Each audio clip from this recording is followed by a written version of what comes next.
Welcome back to 5 Quick Questions. My name's Shane. This is a mailbag type of series where I take either questions from Instagram or off YouTube or a combination of both, like today, and I answer them in this mailbag format. If you want to have your question answered, I'll leave some links through to my Instagram. You can keep an eye on my feed where I ask the questions on there, and also on my YouTube channel feed. If you're not already subscribed, please do so. Let's get into it. The first question's from Andrew Copeland. He asks, "Hey man, love the series. Do I ever buy secondhand guitars? There aren't many secondhand guitars in the lineup at the moment, are there? There's not a whole lot in my collection right now, but I purchased lots of them over the years. As you may or may not know, I have a Guitar Search Saturday series, which is essentially me going around to music shops and checking out stuff. And over the years from doing that, before I was even filming them, I picked up many used instruments, including Gibson, Epiphone, Fender, just about everything over the years. I picked up heaps. But the ones in my collection right now that are considered used is my Tokai 145L, which is based on a 335 from Gibson's, made in Japan. It's a beautiful guitar. It was hardly ever played. It was part of a collection of a guy who passed away here. He's a left-handed guitarist. He didn't really play them. He just collected them. And I ended up with a few of his guitars. So my other one that I had in recent times was a Gibson Gold Top. It was a VOS custom shop with P90s. It was a beautiful guitar. Man, I miss that thing. It was really something special, but dental work called at the time, and it was just one of those things. I also actually have a bass guitar here, an Ibanez Sound Gear, which I do all my backing tracks with and also use live as well. That's one of those guitars I picked up on a thing called Gumtree here, which is essentially like Craigslist. I got it for a deal, and it's been part of my home studio ever since. Up next, we have a question from Nick Vaz. He says, "How do you successfully go from playing in your bedroom to performing on stage?" So my suggestion would be go to jam nights. But before you go to jam nights, and if you go to a blues jam or an open mic night, learn a couple of easy songs. Make sure you understand at least how to make chords, because there's certain sort of bar chord shapes you can use over anything. When I first went out and played live at a blues jam, I was too nervous to play. 6 or 7 weeks in a row, I used to turn up with all my stuff and never play, until a couple of guys said, "Tonight you're getting up. I don't care how bad you are or whatever." And they were very, very encouraging. I got to play through a Fender Twin that very first time, which was awesome, instead of my crappy little Samig amp I had at the time. And then the addiction to it started, like I loved it. And it makes you realize what you need to work on as a player. And you can also draw so much information from other players. I learned a lot of the chords that I'm playing, even till this day, from guys at blues jams. There's a couple of shapes I use a lot, a couple of ideas that I learned way back in the early days. But my suggestion is practice enough so you can jam along with the CD. For example, if you're going to a blues jam, learn not to play over the vocals, but just get out there and do it. The biggest regret I think a lot of people will have as a guitarist, or any musician really, is not taking it out of the bedroom. So get out there and play live. Force yourself to jump into a very uncomfortable position, because years later, I can pretty much turn up at any gig or any jam night completely unrehearsed and make something work. And that's just something that comes with a lot of practice and being in that situation a lot. I'm never, or very rarely ever, nervous when I play live now because of that. I don't care what's going on around me. Well, I do, but what I'm trying to say is I don't really care what's going on around me. I can probably make it work, and it really encourages you to grow as a musician. So just get out there and do it. Find a local blues jam. Even just go down there a few weeks in a row and see what's going on, see what the vibe's like. And if the other people are sort of like encouraging other people to get up, that's a good thing. Sometimes the clicks at these places can be pretty weird. So just make sure wherever you go, they sort of encourage other people to jump up. Sometimes it can get a little selfish at the jams as well, trust me. Here's a really cool question from Miles Cookman on Instagram. He asks, British or American sound? So for those who don't know what that means, essentially there's two sort of flavors of sounds on the most part. The American sound being like the Fender, the Mesa Boogie kind of sound. And then you've got like the English tones, which are basically like, your Marshalls and your Vox and all that stuff. I'm going to sort of break this down as easily as I can.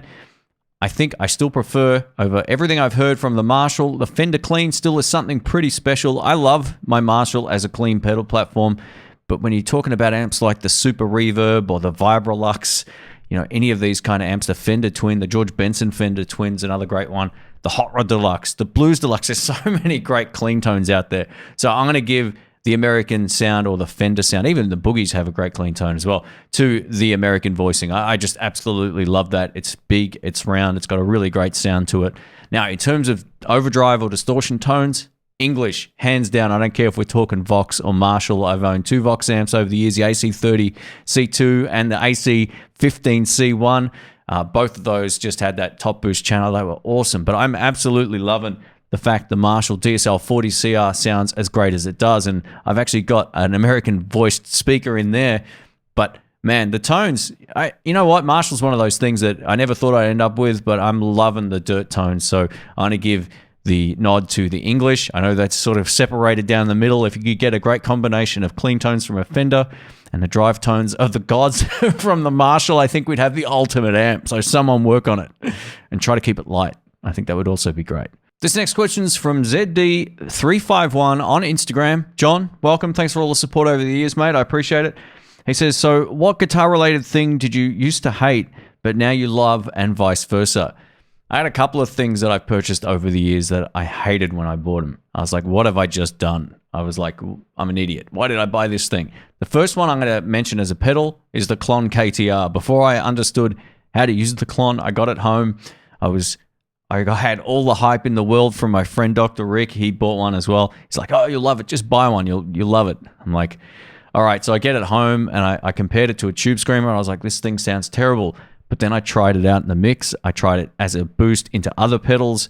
And in a live situation, man, there's almost not a better pedal, just as a sort of transparent boost with a little bit of dirt. It really cuts through in the live context. And because of that, that would have to be the pedal that I thought, you know, I don't understand it while I'm sitting here at home listening to what it's doing.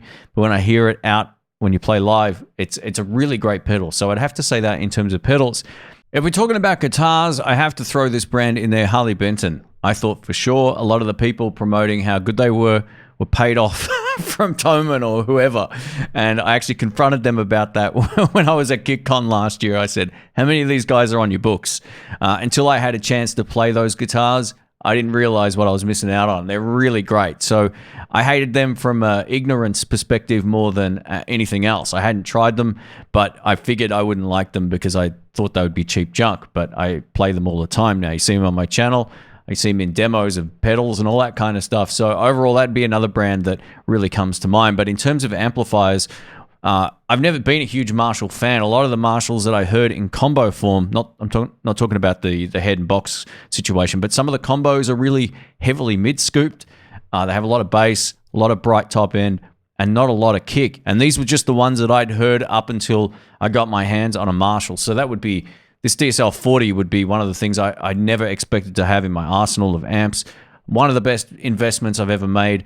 I tried a prior version of this amplifier a couple of years back, and I hated it.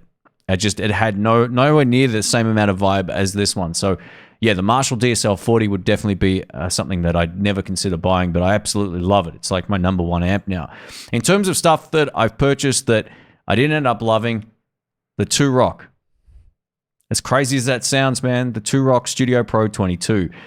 I loved it when I first got it. I thought this was the best sound I'd ever heard, and I got sick of it very, very quickly.